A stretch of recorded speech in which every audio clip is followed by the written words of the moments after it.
Could long-suffering South Africans finally see the end of power cuts? This could be sooner than you think, according to Electricity Minister Kgosientsho Ramokgopa.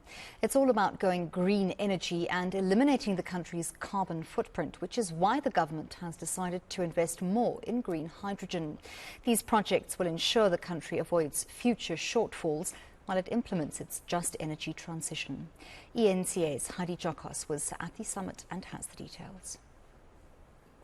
It's all about mixing up our energy supply and ensuring that we go greener. That's one of the main focuses at the Green Hydrogen Summit. The summit is looking at how green hydrogen is seen as an alternative, cleaner fuel for emission-intense industrial processes, such as steelmaking.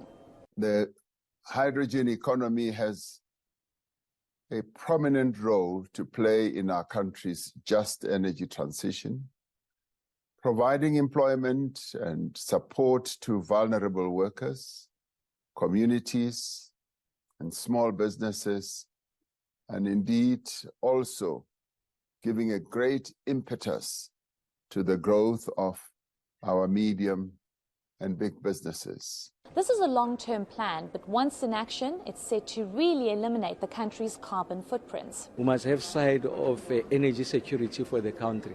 We don't have to have that conversation 5 years later. That conversation starts now. Part of the problem why we're sitting with the problem of energy deficit, we kept on kicking the can down the road. Now this has caught up with us, so we need to plan immediately so that we don't get into a scenario where we are facing an energy crisis. And that's why it's important that we put these actions into place, in motion, working with the private sector.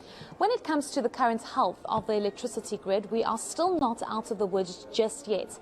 But the Minister of Electricity believes we are making significant progress. You are going to see that the available capacity now is going to breach 30,000 megawatts. And of course, when demand goes down, it means that the intensity of load shedding also tapers down. But the real point I want to make is that we are making significant victories, small victories, but they are significant, if you like. I make the point that for the Springboks to lift the Rob Ellis Trophy, to be the champions of the World Cup, they must win the quarterfinals, which we did yesterday. I'm confident we'll beat England, and then whoever we meet in the final, then we lift the trophy. So it starts with winning the one stage and then followed by the other. We want to normalize a situation where when we get into a weekend, we say there's no load shedding. Take it back to a Friday, a Thursday. So what's the point? It's 1 day of no load shedding, 2 days of no load shedding, before you get to 365 days of no load shedding.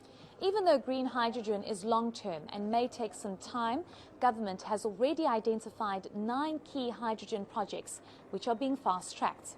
Heidi Giokos in Cape Town.